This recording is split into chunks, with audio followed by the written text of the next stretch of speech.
Okay, welcome to part 2 of the verb review. Last time we learned about the present tense. We learned some songs. So let's dive into learning a little bit more about verbs. Today we're going to focus on 2 tenses, the imperfect tense and the perfect tense. And we're going to start as always by looking at some Latin sentences. These are from stage 6, way back in the day.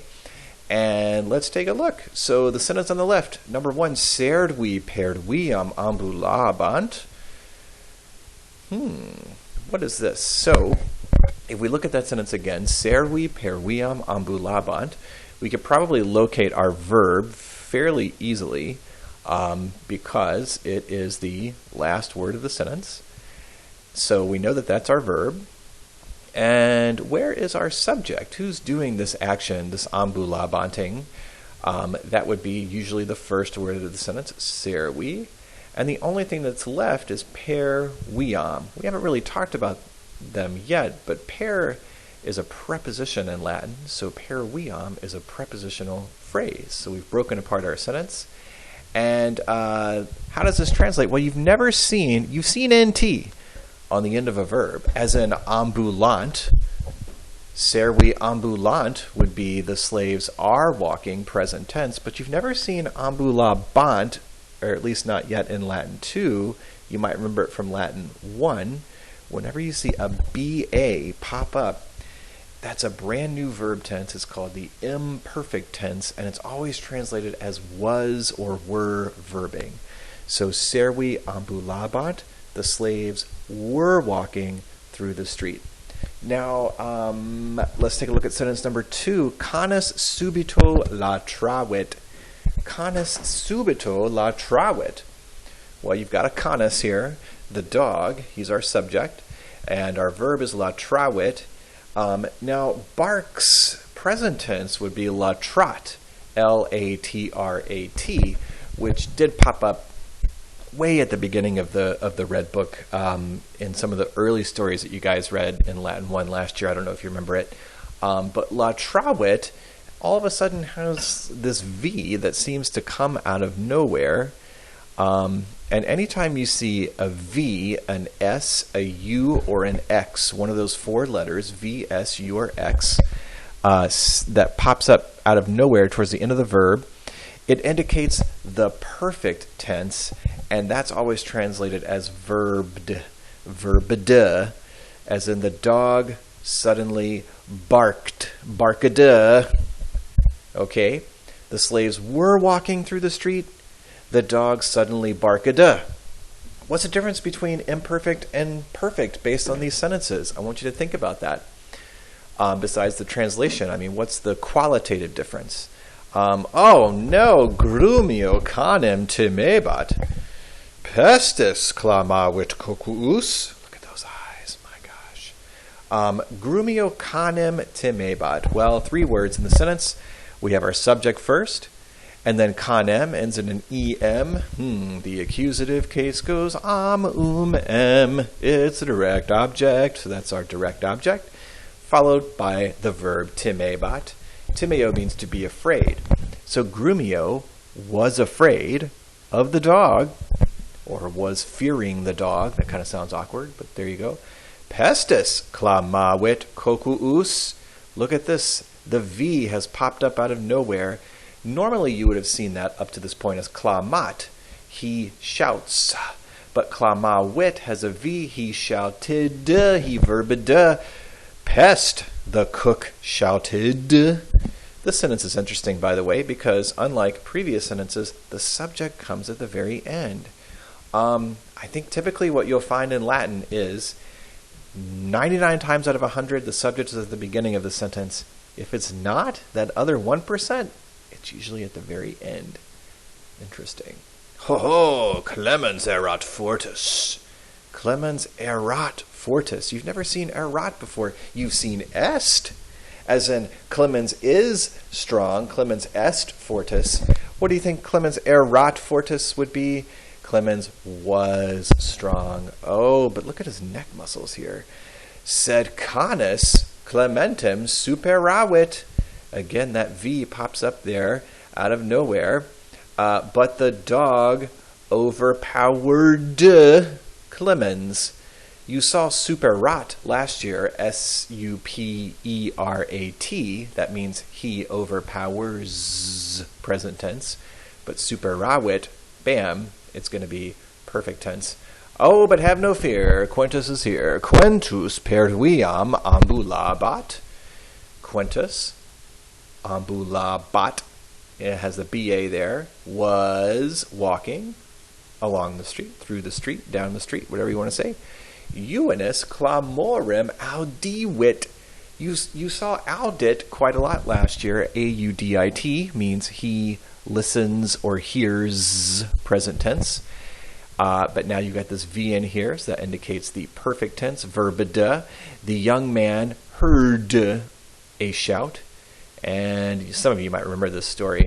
So he comes forward, canis clementem vexabat. The dog was annoying Clemens. Quintus canem pulsavit. Oh boy. He pulsavited the canem, which means that he punched the dog. Pulsat would be punches, present tense. And then finally, servi erant laeti. Look at that face. The slaves were happy. And servi quentum lauda waverant. Hey, there's that gesture again, like the, hey, what are you going to do? The slaves lauda waverant. Look at that. It has a V that pops up out of nowhere. Laudant, L-A-U-D-A-N-T, would be they praise, present tense. Lauda waverant with the V in there indicates perfect tense. Verb de, they praise de, the slaves praise de, quentus. All right, so let's take a look at this. As we mentioned, present tense, we learned that last time. And this is something that we're going to learn today, 2 new verb tenses. We saw sentences like these, and they are in different tenses than what we have previously seen. So this is really important. In English, we would say, to simplify things, we always say there's a past tense.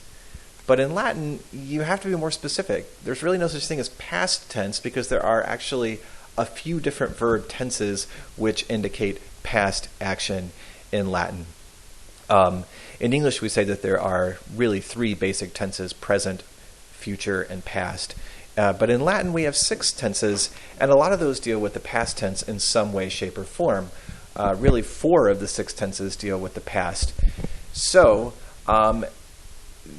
for right now, we're just going to focus on 2, as I mentioned, the imperfect and the perfect. So the imperfect, now here's where I asked you earlier, well, what's the main difference between the slaves were walking and the dog barked? Why not say the dog was barking? What is the qualitative difference between was verbing versus verbed? Well, here it is. The imperfect tense describes continuous action in the past, translated as was or were verbing. I was walking down the street yesterday. They were selling hot dogs at the stadium. Why would someone use the imperfect tense versus the perfect tense, which is translated as verb de? If you think about it, if you're recounting a story to somebody, just telling a story to a friend, and you say, yesterday I was walking down the street, since was walking implies some continuous action in the past, it makes the story in some ways more vivid. Like the listener, the person you're telling it to, can sort of visualize that because all of a sudden, bam, they are walking down the street with you in your story in some ways. Versus, bam, it happened once and it was done, kind of gives some dramatic emphasis. So starting with the imperfect tense, which describes continuous action in the past, it's really easy to spot in Latin because it will always have the letters BA toward the end of the verb. Now here are the full conjugated endings for the imperfect tense in Latin. So these endings will pop up on the end of the verb to indicate imperfect tense. Bom is first person singular, I was verbing. Bas, second person singular, you were verbing. Bot, he, she, it was verbing, that's third person singular. Bamus, we were verbing. Batis, y'all were verbing. Bant, they were verbing. And that's our first, second, and third person plural. If you'll notice, if you forget about the BA for a second, if you just sort of block that out, with the exception of the first person singular, which has an M, you'll notice that they still have present tense verb endings on them, right? S means you, T means he, she, it. Moose means we, tis means y'all, and T means they. But of course, it's not present tense here because it has the BA in front of it, making it imperfect tense. And you know I have a song for these. Just wait for it. So what would a verb look like with those endings on it? Well, here's a verb, ambulo, meaning to walk. Ambulabam, I was walking. Ambulabas, you were walking. Ambulabat, he, she, it was walking.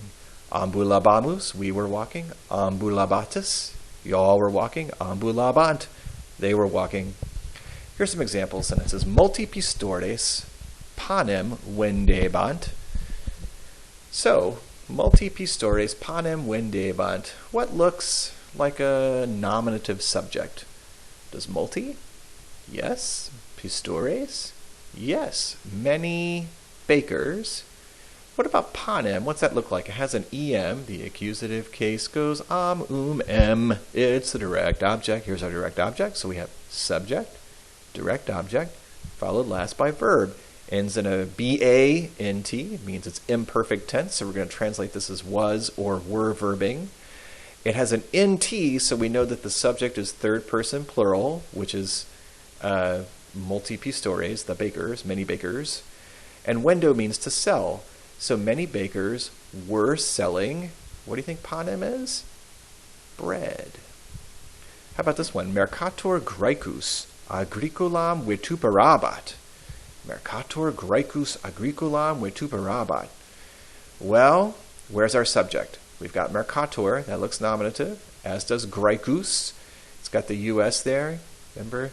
You are my subject, my only subject. You're nominative, you run the verb. You may be a US or something random. Plural A, E, I, or E, S. So mercator Graecus, the Greek merchant, is our subject. Our verb is vituperabat, B-A-T, imperfect tense, third person singular. So he, and we know it's a he because the subject is the Greek merchant, and he is got a US there, so we know he's a he, masculine. He was cursing, vituperabat, the agricolam. Ooh, look, the accusative case goes em. It's a direct object, and agricola means farmer. So the Greek merchant was cursing out the farmer. So here is the song. You guys might know the song Barbara Ann by the Beach Boys. If you don't think you know it, just Google it. And it starts off ba ba ba ba Barbara Ann, ba ba ba ba Barbara Ann, ba ba ba ba ba Barbara Ann. It gets really falsetto though at the very end, and you have to do the falsetto, or I'm going to be very, very upset. So here we go. Let's try this. Notice how it's lowercase letters here, and then slightly bigger, and then bam, right here. We've got large font in bold, and then super large font in bold. That's the falsetto part. So this song goes, Bombas bad, bamus batis bad. Bombas bad, bamus batis bad. Bombas bad, bamus batis bad. Imperfect tense was verbing. Now, I didn't really do the falsetto, so I'm going to do it this time using the falsetto. Here we go. Bombas bad, bamus batis bad. Bombas bad, bamus batis bad. Bombas bad, bamus batis bad. Imperfect tense was verbing. I have a slight cold right now, and I'm also really tired and sleep deprived because of my beautiful son. So my voice is not very good. I apologize. I'll get better. And anyway, so there it is. A fun song for the imperfect tense. Imperfect tense was verbing. I expect lots of practice. Now, moving on to the perfect tense. Unlike the imperfect tense, which describes continuous action, the perfect tense describes completed action in the past. It happened once, it's done. It's translated as verb de, as in I walked to my car, she hurried inside. Due to the rain, the cat chased the mouse. Just happened once and done. The perfect tense, unlike the imperfect tense, it's a little bit harder to recognize, but I mentioned this to you earlier. When you will often see, more often than not, I say 99% of the time, that's maybe an exaggeration, it's probably 92.5% of the time, you will see one of these four letters pop up toward the end of the verb. V sucks, for short. V-S-U-R-X, V sucks. So check it out. Ambulat, which is present tense, becomes ambulawit in the perfect tense. See how the V comes up out of nowhere? Plowdit, which means he claps, becomes plowsit with an S in the perfect tense. He clapped. If you'll notice that in your textbook, for right now, verbs are given in two parts. The first part is the present tense. The second part is the perfect tense. It's really critically important that you memorize both of those parts. Moving on, you'll notice right after the V, the S, or the U, or the X, will come this completely out of nowhere set of endings. E, isti, it, imus, istis, erunt. That's how you say them in Latin. E, isti, it, imus, istis, erunt. So first person singular, E would be I verbed. Second person singular, isti, you verbed. Third person singular, he, she, it verbed. First person plural, imus, we verbed. Second person plural, istis, y'all verbed. Third person plural, erunt, they verbed. Here is ambulo, conjugated out fully in the perfect tense. See how it has the V there, as in V sucks, so ambulawi, ambulawisti, ambulawit, ambulawimus, ambulawistis, ambulawerunt. Let's take a look at some example sentences here. Clemens ad pugnam festinavit. Festinat means he, she, it hurries. So Clemens ad pugnam festinavit would be Clemens hurried to the fight. Pompeiani agricolam fortem laudaverunt, E-R-U-N-T, plus it's got the V there, and this random E-R-U-N-T, that's perfect tense, third person plural, they verb de, laudo means to praise, so they praise de, the Pompeians would be our subject, the Pompeians praise de, the brave farmer. Now you know I have a song, and you probably learned this as the tune is the ants go marching one by one, da da da da. When I was a kid, I learned it as when Johnny comes marching home again, hurrah, hurrah, because I'm old. And this has become my 2-year-old daughter's favorite song, apparently, the ants go marching one by one. She cannot wait to hear it. And here it goes. Now, when we get to the erunt, and then the ones that are in caps, you need to bang on your desk, but please don't hurt yourselves. So here we go. It goes like this. I'll sing it kind of slowly. Iestiet emus istis erunt, erunt. Iestiet emus istis erunt, erunt. Iestiet emus istis erunt is the perfect tense. It's translated as verb de.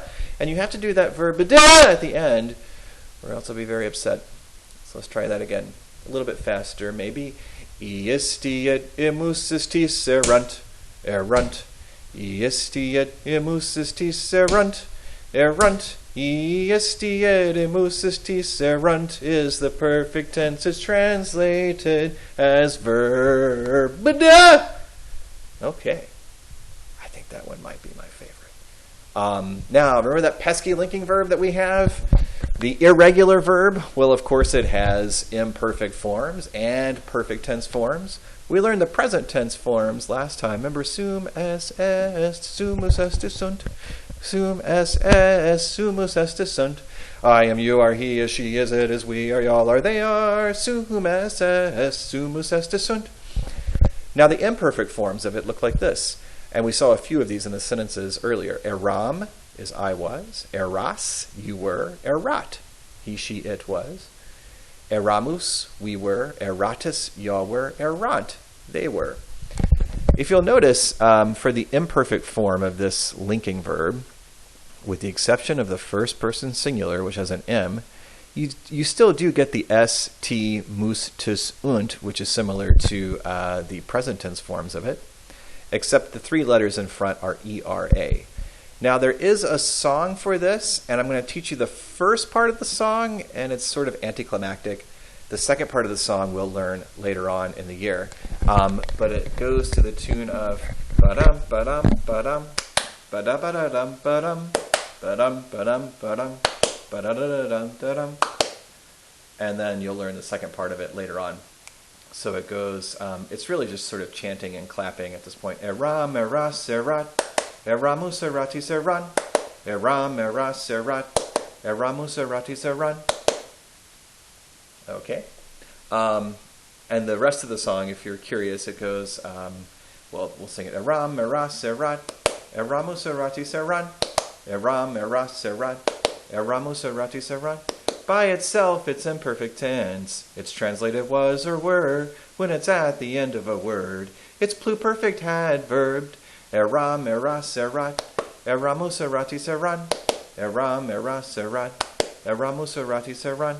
So the first part of that, by itself, when it's by itself, it's imperfect tense. It's translated was or were. And then you can kind of cut it off from that point. There is a verb tense called the pluperfect, which uses these same words here, except they're attached to the end of a word. And we'll learn that later on this semester. And then, of course, what does our perfect tense form look like? It has, as you can see, the isti, it, imus, istis, erunt endings. But the letters, the letters fu are right in front of it.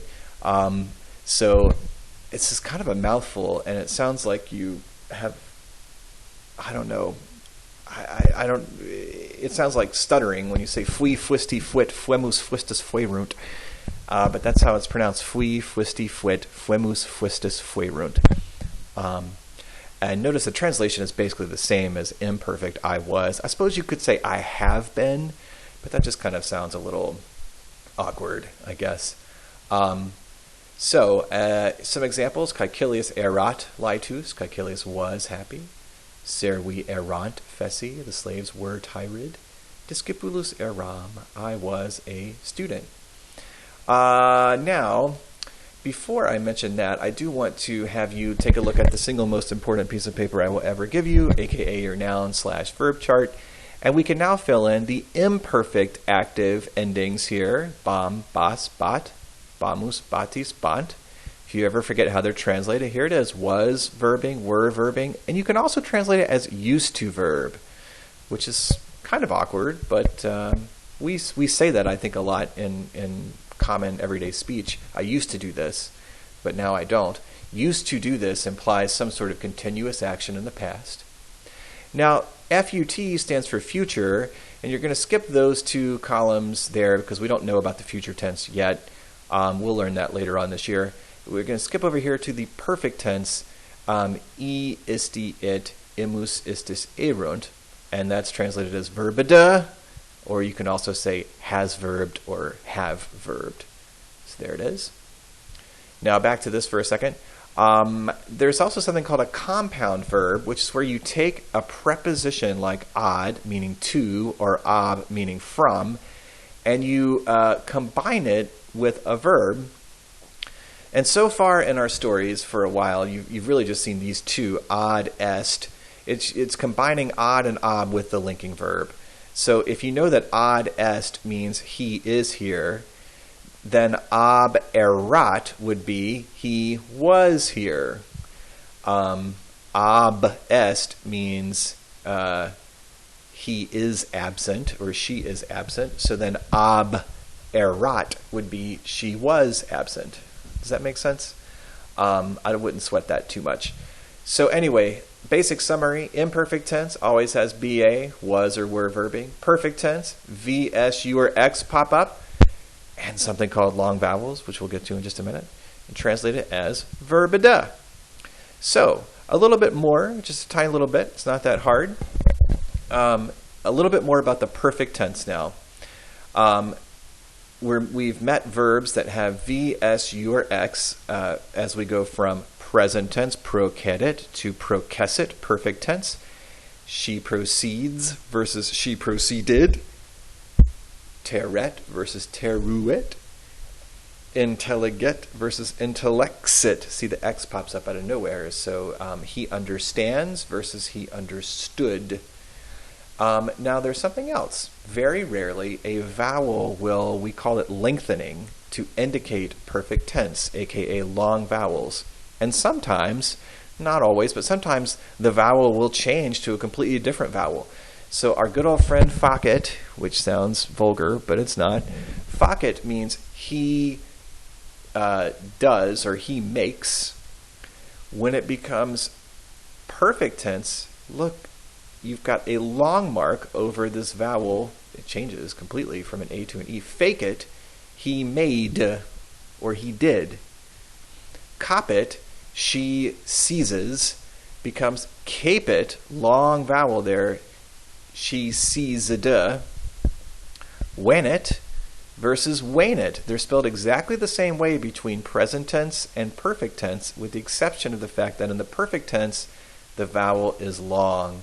So perfect tense will be indicated by V sucks and long vowels. Wane it means she is coming versus she came. So perfect tense, V sucks 92.5% of the time, and also long vowels. A vowel will lengthen. Very, very rarely, like once in a blue moon, you'll see a weird one like this. Read it versus redded it. Wend it versus wended it. Curit versus cucurit. These are called reduplicatives. In other words, they take a syllable earlier and they replicate it. So it sounds like you're stuttering. Read it, she returns, versus redded it, she returned. Wend it, which means she sells, versus wended it, she sold. Curit, he runs, versus cucurit, he ran. So present tense on the left versus perfect tense on the right. And then sometimes you'll get words like this. Contendent in the present tense, contendent in the perfect tense. Oh my God, they're spelled exactly the same. And there's no long vowel, and there's no reduplication. So how do you know if it's he hurries versus he hurried, or he says versus he said, or he turns versus he turned, or he drinks versus he drank? Well, the only way is by context, the context of the sentence. Okay, I think that is it for the verbs. That was the imperfect and perfect tense. I think you're all caught up in terms of Latin 1. Congratulations. We'll start the Latin 2 curriculum soon after this first test. Bye-bye.